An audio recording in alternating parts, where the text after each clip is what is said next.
Cockroach Janata party மிகப்பெரிய அளவில் ஒரு போராட்டத்தை முன்னெடுக்கிறாங்க. இதில் ரொம்ப ஹையாக போய் அவங்க ஜனாதிபதி மாளிகை வரைக்கும் முற்றுகைக்கு போகிறாங்க, நாடாளுமன்றத்தையும் முற்றுகையிட செய்கிறாங்க. முன்னாடியே கணிக்கணும்னு இல்லை, மோடிஜிக்கு வந்து டார்கெட் போட்டாங்க இருக்கிற அந்நிய சக்திகள்.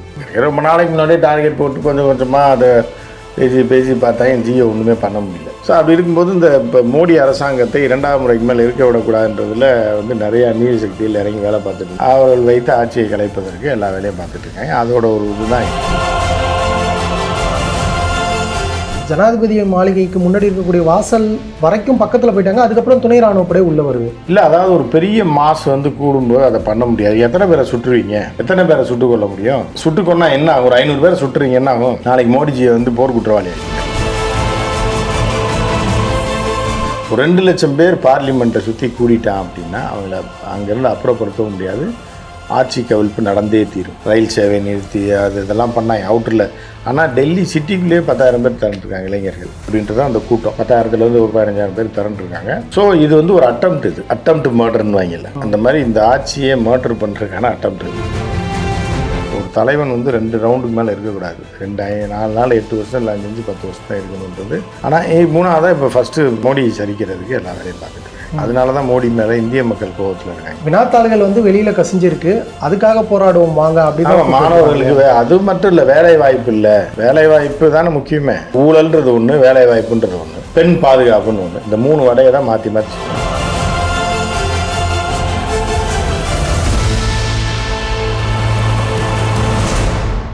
இது போன்ற வீடியோக்களை தொடர்ந்து பார்ப்பதற்கு தமிழ்நாடு டைம்ஸை சப்ஸ்கிரைப் பண்ணிக்கோங்க. எங்களுடைய சமூக வலைதள பக்கங்களான ஃபேஸ்புக், இன்ஸ்டாகிராம், எக்ஸ் பக்கங்களை ஃபாலோ பண்ணிக்கோங்க. தமிழ்நாடு டைம்ஸ் நேயர்கள் அனைவருக்கும் வணக்கம். நான் உங்கள் மணிமாறன். இன்று இந்த நேர்காணல் நம்ம கூட மூத்த பத்திரிகையாளர் திரு உமாபதி அவர்கள் இணைந்திருக்கிறார். அவர்கிட்ட கேட்கறதுக்கு நிறைய கேள்விகள் இருக்குது. வாங்க கேட்டு பதில்களை தெரிஞ்சுக்கலாம். சார் வணக்கம். வணக்கம். வணக்கம்.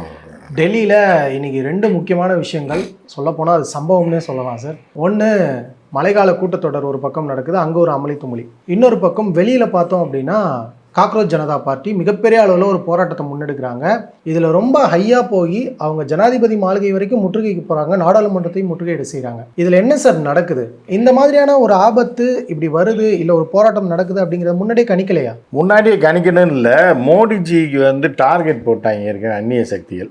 ரொம்ப நாளைக்கு முன்னாடியே டார்கெட் போட்டு கொஞ்சம் கொஞ்சமாக அதை பேசி பார்த்தா என் ஜியை ஒன்றுமே பண்ண முடியல. போன எலெக்ஷனுக்கு டார்கெட் போட்டாங்க. இந்த கூமுட்டை ராகுலை வச்சு அரசியல் கும்பிட்டேன்னு சொல்ல அவரை, அது தகும். அவரை சொந்த தனிப்பட்ட முறையில் சொல்லலை, அரசியல் ரீதியாக முடிவு எடுக்கிறதில்ல. ராகுலை வந்து இப்போ 2-3 டைம் அமெரிக்காலாம் போயிட்டு வந்தாப்புல. மாணவர், அதாவது இங்கேருந்து ஒரு தலைவன் போய் அமெரிக்காவில் மாணவர்கள்ட்ட பேசுகிறான், பிரிட்டனில் மாணவர்கிட்ட பேசுகிறான், ஃப்ரான்ஸில் மாணவர்கிட்ட பேசுகிறானாலே உள்குத்து தான் அர்த்தம். அங்கே உள்ள மாணவர்கிட்ட என்ன மண்ணாங்கட்டிக்கு நீ போய் பேசுகிற? சார், கமல்ஹாசன் கூட போய் பேசியிருந்தாரு. கமல் பேசுகிறது வேற. கமல் வந்து ஒரு நடிகர், சரியா? ஆனால் அவரையும் அந்த வழக்குள்ளே இழுத்து முன்னாடியே இப்போ நம்ம ஆளுன்னு சொல்லி பயிற்சி பண்ணி வச்சுக்குவாங்க. ஸோ அப்படி இருக்கும்போது போய் என்னென்னமோ ஹெல்ப்லாம் பண்ணாங்க. அதாவது பல ஊழல் ஃபைல்கள்லாம் ராகுலுக்கு எடுத்து கொடுக்கப்பட்டது, ரஃபேல் ஃபைல்லாம். ஏன்னா இதை தான் நீங்கள் செய்வாங்க. காலங்காலத்துக்கு என்ன செய்வாங்கன்னா, ஒரு நாட்டோட ஸ்திரத்தன்மையை குலைக்கிறதுக்கு முதல்ல வந்து காசை கொண்டு போய் எலும்பு துண்டு மாதிரி போட்டுருவாங்க. காசை கொடுத்து ஒரு ரஃபேல் விமானம் வாங்குறான்னா அது ஒரு ஏஜென்ட் ஒருத்தர் இருப்பான். இல்லை வேறு ஏதாவது ஆயுதம் வாங்குறாங்க, இப்போ ஒரு போயிங் விமானத்துக்கு ஆர்டர் கொடுக்குறாங்கன்னா அது டேரெக்டாக கொடுக்க மாட்டான், ஒரு ஏஜென்ட் இருப்பான். அவன் வந்து பிரைம் மினிஸ்ட்ரியோ இல்லை இந்த சம்மந்தப்பட்ட மினிஸ்ட்ரியோ சந்திப்பான். தனிச்சு உள்குத்தெல்லாம் போட்டு அவனுக்கு ஒரு கமிஷன் போய் இவங்களுக்கு ஒரு கமிஷன் போனோடனே அவன் இவங்களை சிக்க வச்சுட்டு அவன் பாட்டுக்கு போயிடும். அவனை கடைசி வரைக்கும் பிடிக்க முடியாது. நீங்கள் கோத்தரை வச்சு பிடிக்க முடியல இன்னைக்கு வரைக்கும். அந்த கேஸே ஒன்றும் இல்லாமல் ஆயிடுச்சு. அதே மாதிரி இன்னும் பல விமான ஊழல், அது ஊழல் ராஜீவ்காந்தி காலத்தில் இருந்த ஊழல்களில் இந்த இப்போ நடுநிலையாக இருந்த மிடில் மேனாக இருந்த புரோக்கர்ஸ் எவனுமே சிக்க மாட்டான். அவன் காசை வாங்கிட்டு அவன் ஓடிடுவான், காட்டியும் கொடுத்துட்டு போயிடுவாங்க. அப்போ இந்த நாட்டில் பரபரப்பு ஏற்படும். இல்லைன்னா யூரோப்பியன் மீடியாவில் இல்லைன்னா அமெரிக்கன் மீடியாவில் ஸ்பெஷலாக அந்த தலைவரை பற்றி ஒரு ஆர்டிக்கல் எழுதுவான். அதை வேத பார்க்க நினச்சி இங்கே உள்ள லோக்கலில் இத்து போனவனுங்கள்லாம் பூரா இவங்களுக்கு அது என்னன்னே தெரியாது பேசிக்க. ஆனால் இங்கே பார்த்தா இவங்க லீடிங்காக இருப்பான். இவன் அதை அப்படி காப்பி அடித்து இவன் போட்டோன்னே இந்த இப்போ CNN போட்டிருக்கான், அவன் போட்டிருக்கான், இவன் போட்டிருக்கான்னு சொல்லி போட்டு இதை பெருசாகுன்னா லோக்கலில் உள்ள தர பேப்பர் இருக்குது பாருங்கள். தமிழில் 1.5 பேப்பர் இருக்கும், 10 பேப்பர் கூட கடையில் வைக்காது. அவன் வரைக்கும் இதை எடுத்து கேரி பண்ணுவான். ஊழல் செஞ்சுட்டாட்டு கடைசியில் அவன் ஆட்சியை கவுத்தி விட்டுருவாங்க. இதுதான் வந்து அமெரிக்கன் CIA செய்யும். இன்னும் பல உள்குத்து வேறு சப்ஜெக்ட், அது வேறுக்குள்ளே போனான். ஸோ அப்படி இருக்கும்போது இந்த இப்போ மோடி அரசாங்கத்தை 2ஆம் முறைக்கு மேலே இருக்க விடக்கூடாதுன்றதில் வந்து நிறைய அந்நிய சக்தியில் இறங்கி வேலை பார்த்துட்டு இருந்தால் அதுக்கு ராகுலுக்கு ஹெல்ப் பண்ணாங்க. ராகுலும் அதில் இறங்கி அதை வந்து இம்ப்ளிமெண்ட் பண்ண தெரியல. அதை வந்து மக்கள்கிட்ட வாக்குகளாக மாற்ற தெரியல. ராகுலுக்கு இப்போ இருந்த பழைய செல்வாக்கெல்லாம் பழைய செல்வாக்கு என்றைக்குமே ராகுலுக்கு இருந்ததில்லை. காங்கிரஸ் இருக்கிற செல்வாக்கையும் டோட்டலாக சரிச்சு விட்டதில் ராகுலுக்கு மிகப்பெரிய பங்களிப்பு இருக்குது. சரியான நேரத்தில் தவறான முடிவு எடுக்கிறது, தவறான நேரத்தில் சரியான முடிவு எடுக்கிறது, மாற்றி மாற்றி முடிவு எடுத்து கட்சியை முடிச்சிட்டாங்க. இப்போ சுடுகாட்டு வரைக்கும் போயிடுச்சுன்னு வைங்க, ஐசியூவில் கிடக்கு அந்த கட்சி. ஸோ அப்போ என்ன பண்ணுறாங்கன்னா அடுத்த கட்டமாக அப்போ ஒரு அதாவது அந்நிய சக்தியில் என்ன பண்ணுவான் அப்படின்னா ஒரு நாட்டில் ஆட்சியை கவிழ்ப்பதற்கு அந்த ஒரு சிஸ்டத்தை மட்டும் ஃபாலோ பண்ண மாட்டான். நம்ம மாதிரி பெரிய நாடு, சின்ன நாடுனா ஒரே இப்போ வந்து இங்கே பார்த்தீங்க அப்படின்னா பங்களாதேஷில் அந்த கிழவன் ஒருத்தனை மட்டும்தான் பிளான் பண்ணாங்க. இந்த கிழவனை வைக்கிறோம், இப்படி மூவ் பண்ணுறோம், 20 வருஷம் 10 வருஷமாக காய் நகர்த்தி ஸ்டூடெண்ட்ஸை திரட்டுறோம், ஆட்சியை கவிழ்த்து விடுறோம், 2 கட்சியும் காலி பண்ணிவிட்டு ஃப்ரெஷ்ஷாக ஒரு இயக்கத்தை கொண்டு வரணும்னு பிளான் பண்ணாங்க. ஆனால் அவங்களால 2 கட்சியும் காலி பண்ண முடியல. ஆனால் 2 கட்சியும் வந்து காலி பண்ணிட்டாங்கன்னா லோக்கலில் தற்காலிகமாக காலி பண்ணிவிட்டு 3வதாக மாணவர் இயக்கம்னு கொண்டு வந்தாங்க. அந்த மாணவர் இயக்கமும் டுபாகூரா போனதுனால அவங்களையும் புறத்தையும் கொண்டு விட்டாங்க, மறைமுகமாக கொண்டுட்டு என்ன பண்ணிட்டாங்கன்னா திருப்பி பழைய கட்சியோடைய பழைய தலைவியோட மகனை கொண்டு வந்து திருப்பி ஆக்கி விட்டுட்டு கிழவனை தூக்கிட்டு போயிட்டாங்க ஊருக்கு. அவ்வளோதான். ஆனால் இந்தியா மாதிரியான பெரிய நாடுகளில் அதை செய்ய முடியாது அப்படின்னோடனே அவங்க என்ன பண்ணாங்கன்னா அந்த காக்ரோச் ஜனதா பார்ட்டியில் பார்த்தீங்கன்னா ஒவ்வொருத்தரும் அமெரிக்கா, பிரிட்டன், ஃப்ரான்ஸு, ஜெர்மனி, அந்த G7 இருக்க எல்லா நாட்டோடைய டச்சில் இருப்பான். ஒன்று ஜெர்மனோட இருப்பான், ஃப்ரான்ஸோட இருப்பான், இல்லை இட்டாலியோட இருப்பான், இல்லை கனடாவோட இருப்பான், இல்லை யூஎஸோட இருப்பான். கனடாலாம் இதில் ஒதுங்கியே இருக்கும், ஜப்பான் ஒதுங்கியே இருக்கும், இட்டாலியும் ஒதுங்கியே இருக்கும். இதில் மெயினாக உள்ளே இறங்குறது எது அப்படின்னு பார்த்தீங்கன்னா பிரிட்டன், ஃப்ரான்ஸு, ஜெர்மனி, யூஎஸ், இந்த 4 பேர் சேர்ந்து தான் இந்த வேலையை ஃபஸ்ட்டு ரவுண்டில் செய்வாங்க. ஸோ அப்படி செய்யும்போது இந்த இவங்க இப்போ பார்த்தீங்கன்னா ஒருத்தன் வந்து பார்த்தீங்கன்னா ஜெர்மனியில் இருப்பான் காக்ரோச் ஜனதா பார்ட்டியில், ஒருத்தர் யூஎஸ்லேருந்து வந்தான், அவன் தான் தலைவன். நீங்கள் வந்து இவ்வளோ பெரிய பிரச்சனை நடக்கும்போது அவர் யூஎஸில் இருந்தார். ஏப்பா கேட்டால் படிக்க போனான்னு, நீ எப்படி அங்கே படிக்க போனேன்னா அங்கே ஒரு லிங்க்கில் வச்சு இவனை வந்து இறங்கினோடனே இவனை பிடிக்க விடாமையும் ப்ரெஷர் கொடுத்துருப்பாங்க. யுஎன்லேருந்து பல்வேறு அமைப்புகள்லேருந்து ப்ரெஷர் கொடுப்பாங்க. அதுக்கப்புறம் என்ன பண்ணுவாங்கன்னா ஒருத்தர் வந்து பார்த்திங்கன்னா வான்சுக்கு ஏற்கனவே என்ன தொடர்பு இருக்குன்னு பழைய ஃபைல்லாம் எடுத்து பார்த்தீங்கன்னா தெரியும். வான்சுக்கு மிகப்பெரிய ஒரு அந்நிய கைக்கூலி. ஆனால் வான்சுங் சொல்கிற விஷயங்கள்லாம் கரெக்டு. தனி மாநிலம் வேணுன்றது அந்த மக்களோட கோரிக்கை, அதில் 100க்கு 100 கரெக்டு. இந்த மாதிரி இப்போ நீட்டில் வந்து ஊழல் நடக்குதுன்னு அது அவனுக்கு மட்டும்தான் தெரியுமா, நமக்கு தெரியாது. அதை வந்து அவனை இப்போ பார்த்தீங்க அப்படின்னா இப்போ இன்டர்நேஷ்னல் மீடியாவில் பூராமே வான்சுக்கு நியூஸ் இருக்கும். இந்தியாவில் 1000 மேட்டர் நடக்குது, அதை பற்றிலாம் இருக்காது, பெருசாக இருக்காது. புரியுதா உங்களுக்கு?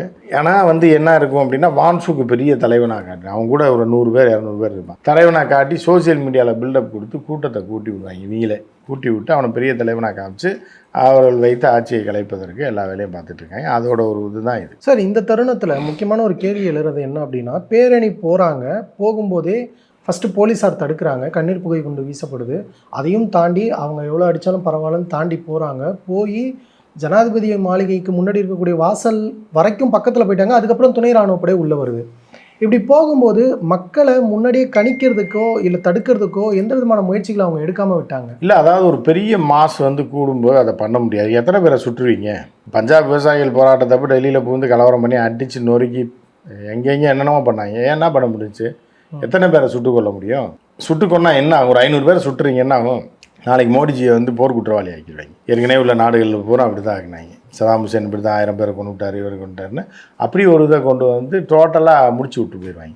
ஸோ அதனால் இதையும் பண்ண முடியாது, அதையும் பண்ண முடியாது. முன்னாடியே தடுத்து இருக்கணும். அப்படிங்கும்போது இந்த மாதிரியான ஒரு புரட்சி வரப்போகுது அப்படின்றது எப்போ வந்து நம்ம அமெரிக்காவிலேருந்து அந்த இப்போ காக்ரோச் பார்ட்டியோட பிரசிடென்ட் இருக்கான்ல, இப்போ வந்து இந்த அபிஜித் தீப்கே வந்து என்னைக்கு அமெரிக்காவிலேருந்து வந்தானோ அன்னைக்கே புரட்சி நடக்க வேண்டியது. ஆனால் அன்னைக்கு இவர்களுக்கு தேவையான கூட்டம் கூடலை.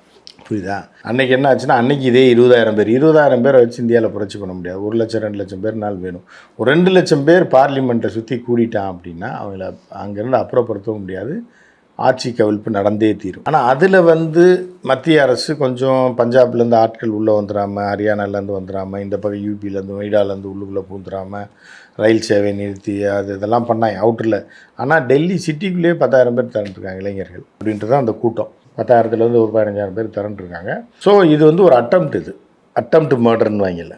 அந்த மாதிரி இந்த ஆட்சியை மர்டர் பண்ணுறதுக்கான அட்டம்ப்ட். முதல் அட்டமாக அபிஜித் நடத்தினது, அது சக்ஸஸ் ஆகலை. ஏன்னா அன்றைக்கி அவர்கள் எதிர்பார்த்த 1 லட்சம் பேர் வந்திருந்தாங்கன்னா அப்படியே போய் பார்லிமெண்ட்டில் பெரிய அளவில் உட்காந்துருப்பாங்க.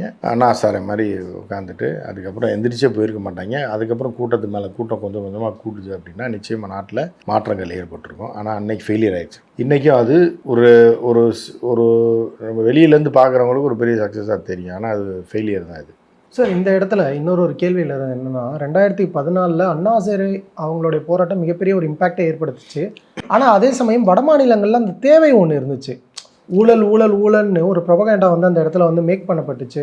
அதனால அந்த இடத்துல ஒரு தேவை இருந்தது, அதனால அது பெரிய இம்பாக்டை ஏற்படுத்துச்சு. ஆனால் இப்போ என்ன தேவை இருக்குது? ஏன்னா வலிமையான இடத்துல நாடு வலிமையாக இருந்தாலும் ஊழல் நடந்துட்டு தானே இருக்கு. ஊழல்ன்றது வேற ரூபத்தில் நடக்குது. அவன் காங்கிரஸ்காரன் வந்து அவன் பிச்சு தின்னுட்டு இருந்தான். ஊழல்ன்றது மலிஞ்சு போய் நாடு முன்னேற்றம் அடையாமல் நல்லதும் எதுவுமே நடக்காமல் எல்லாமே நடந்தது. இப்போ இதில் என்ன அப்படின்னா குறிப்பிட்ட ஒரு சில தொழிலதிபர்களை மட்டும் வளர்த்து விட்டுட்டு இருக்கிறது தான் இன்டர்நேஷ்னல் கம்யூனிட்டி வந்து என்ன பண்ணுறாங்கன்னா, ஒரு தலைவன் வந்து 2 ரவுண்டுக்கு மேலே இருக்கக்கூடாது. 4 நாள் 8 வருஷம் இல்லை 5 10 வருஷம் தான் இருக்கணுன்றது சர்வதேச அளவில் எல்லாம் கொண்டு வந்தாங்க. அதை உடைத்தவர் தான் 2 பேர் தான். ஒன்று வந்து அது இப்போ முஸ்லீம் நாடுகளில் தொடர்ச்சியாக இருப்பாங்க. அதே மாதிரி வந்து அவர்கள் ரஷ்யாலையும் சைனாலையும் மட்டும்தான் நீ என்னடா சொல்கிறதுன்னு இருக்காங்க. 3வதாக இந்தியாவில் இருக்குது. இப்போ ரஷ்யா சைனாவை அவங்க கை வைக்க முடியாது. அது தொடர்ச்சியாக அவங்க பார்த்துட்டு தான் இருக்காங்க ட்ரம்ப்பை. அதாவது புத்தினை கவுழ்த்துறதுக்கும் ஜிஜின்பிங். ஆனால் ஜிஜின்பிங்கை இதை கூட பிடுங்க முடியாது, அது வேறு விஷயம். அதே மாதிரி இப்போ ரஷ்ய அதிபர். ஆனால் 3வதாக இப்போ ஃபஸ்ட்டு மோடி சரிக்கிறதுக்கு எல்லா வேலையும் பார்த்துட்டு இருக்காங்க. இப்போ ஸ்திரத்தன்மையான ஆட்சி இருந்தாலும் எல்லா மக்களுக்கும் அது பகிர்ந்தளிக்கப்படுதான்றதே இல்லை. அதனால தான் மோடி மேலே இந்திய மக்கள் கோபத்தில் இருக்காங்க. மோடி ஆட்சி சிறப்பாக இருக்குது, சர்வதேச அளவில் ஒரு பவர்ஃபுல்லாக போயிட்டுருக்கு, ஒரு பில்டப் பில்லாலாம் விட்டுக்கிட்டு இருந்தால் கூட லோக்கலில் வந்து மக்களோட உரிமைகளை பறிக்கிறதும் மாநிலத்தோட உரிமைகளை பறிக்கிறதும் இந்த மாதிரி கேடுகட்ட வேலைகளை செய்கிறது, ஒரே நாடு ஒரே தேர்தல் மாதிரியான விஷயத்தை வந்து மொத்தமாக அபகரிக்க பார்க்குறது, இந்திய அரசையை சர்வாதிகாரத்தை கொண்டு வர பார்க்குறது, இதெல்லாம் இந்திய மக்களுக்கு எதிராக இருக்கிறனால இந்திய மக்கள் கொதிச்சு போயிருக்காங்க. அப்போ இந்த ரெண்டும் ஒரு பாயிண்டில் இணையும் போது இவர்கள் கவுத்து விடப்படுவாங்க. ஆனால் இதுக்கான முயற்சி இப்போ இந்திய மக்கள் எடுத்துருக்காங்களா இல்லையோ, இது வந்து இன்டர்நேஷ்னல் கம்யூனிட்டி எடுத்திருக்கு. அதுலேருந்து தப்பிக்கிறாங்களா இல்லையான்றது அவர்களுடைய ராஜதந்திரத்தை பொறுத்தார். ஆனால் அப்படி பார்த்தா கூட இந்த போராட்டத்தில் ஈடுபட்ட இந்த காக்ரோச் ஜனதா பார்ட்டி எந்த ஒரு இடத்துலையுமே ஊழலுக்கு எதிரான போராட்டம், ஊழலுக்கு எதிராக ஒன்றிணைவோம் அப்படின்றதெல்லாம் சொல்லலை. வினாத்தாள்கள் வந்து வெளியில் கசிஞ்சிருக்கு, அதுக்காக போராடுவோம் வாங்க அப்படின்னு. மாணவர்களுக்கு அது மட்டும் இல்லை, வேலை வாய்ப்பு இல்லை. வேலை வாய்ப்பு தானே முக்கியமே. அதாவது ஊழல்ன்றது ஒன்று, வேலை வாய்ப்புன்றது ஒன்று, பெண் பாதுகாப்புன்னு ஒன்று. இந்த 3 வடையை தான் மாற்றி மாற்றி சொல்லுவாங்க. எந்த கடையில் போனீங்கன்னாலும் உளுந்த வடை இருக்கும், பருப்பு வடை இருக்கும், இது கட்டாயம் இருக்கும், இல்லைன்னா வெங்காய போண்டா இருக்கும். இந்த 3ல் ஏதாவது மாற்றி மாற்றி தான். ஒரு கடையில் இப்போ உளுந்த வடை பயங்கரமாக ஓடும், பேருக்கு ஒரு 50 வெங்காய போண்டா போட்டு. சில வேறு பருப்பு வடை பயங்கரமாக ஓடும், பேருக்கு 4 உளுந்த வடையை போட்டு வச்சுருப்பான். சரி, அந்த மாதிரி இந்த 3 தான் மாற்றி மாற்றி வடையை சொல்லுவாங்க. அதுக்கடுத்து ஊழல்னா அண்ணா சார்ன்ற திட்டு போயிறாங்கன்னா இறங்கி அவன் எல்லாத்தையும் பண்ணும்போது இவங்க அவன்கிட்ட பிடிங்கிட்டு போயிட்டாங்க, வடையை பிடிங்கிட்டு போயிட்டாங்க. வடை வாங்கி இங்கி தட்டி இட்டி ஊதி வைக்கும்போது கப்புன்னு காக்கா தூக்கிட்டு போன மாதிரி பிஜேபிக்காரன் அடிச்சுட்டு அவன்கிட்ட வந்து பிடிங்கிட்டு அவனை கொண்டு வீட்டில் உட்கார வச்சுட்டு ஆட்டையை முடிச்சு விட்டு போயிட்டாங்க. டெல்லி அரவிந்த் கெஜ்ரிவால் பாதியை பிடிங்கிட்டு போயிட்டாப்புல, பிஜேபிக்காரன் டெல்லியை பிடிச்சிட்டான், மாநில அரசை பிடிச்சிக்கிட்டு கிழவனை கொண்டு போய் நடுமனையில் வச்சுட்டு விட்டாங்க. ஸோ இப்போ இவருக்கு வந்து கல்வி மாணவர் வேலைவாய்ப்பு அப்படின்ற வடையை கையில் இருக்கு. இது வெங்காய போண்டா மாதிரி. இது என்ன பண்ணுதுன்றது நீ பொறுத்து தான் பார்க்கணும். ஆனால் இவங்க பண்ணக்கூடிய இந்த அரசியல் வீரியம் கூட காங்கிரஸ் கிட்ட இல்லையோ அப்படிங்கிற. காங்கிரஸ் தான் முடிஞ்சு போச்சே. ஆனால் அவங்க தங்களை பிரதான எதிர்க்கட்சின்னு சொல்கிறாங்களே, அவங்களாம் சொல்லிக்கிற வேண்டியதான். வயசாகி போச்சுல்ல, காங்கிரஸ் வந்து முடிஞ்சு போச்சு.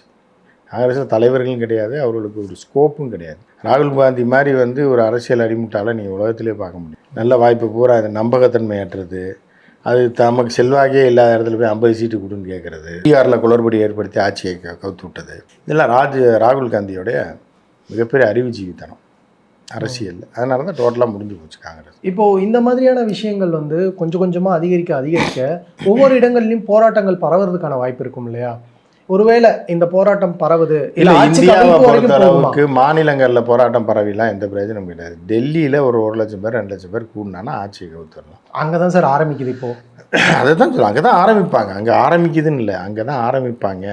அது எப்படி போகுதுன்னு இந்த அரசாங்கத்துக்கும் அந்த காக்ரோச் பார்ட்டிக்கும் நடக்கிற மோதலில் எவன் ஜெயிக்கிறான்னு சொல்ல முடியாது. எந்த நிமிஷம் வேணாலும் ஆட்சியும் கவலைலாம், எந்த நிமிஷம் வேணாலும் அவங்களை அடித்து வடியோடு துரத்தவும் செய்யலாம். ஸோ என்ன நடக்குன்னு நம்ம பொறுத்து. ஒருவேளை இது ஆட்சி கவிழ்ப்பு வரைக்கும் போகுது அப்படின்னா என்ன சார் நடக்கும்? அடுத்தது நடக்கும்னா இவங்க ஆட்சியை கைப்பற்றிக்குவாங்க, அவ்வளோதான். டேரக்ட் நேபாளில் நடந்த மாதிரி, அதில் நடந்த மாதிரி. நேபாளில் ஒருத்தன் இப்போ கச்சேரியில் பாட்டு பாடிட்டு இருந்தான், அவன் வந்து டம்முன்னு பிரைம் மினிஸ்டர் ஆகிட்டான்ல. அந்த மாதிரி எவனோ ஒருத்தனை கொண்டு வந்து கோர்த்து விட்ருவாங்க. ஆரம்பிக்கணும் அந்நிய கைக்கூலி எதையா அவனை கொண்டு வந்து கோர்த்து விட்டுட்டு இவங்களை துரத்துறது தான் அவங்களோட வேலையாக இருக்குது. அவங்களுக்கு எந்த நாலேஜும் இருக்காது. அதுக்கப்புறம் அந்நிய அடிமையாக இருந்து நம்மளை கொண்டு போய் எங்கே கோர்த்து விட போகிறாங்க, எவன்கிட்ட கோர்த்து விட போகிறாங்கன்றதெல்லாம் நம்ம பொறுத்து இருந்தால் பார்க்கணும். உங்களுடைய நேரத்தை பயணமைக்கு ரொம்பவே நன்றி சார்.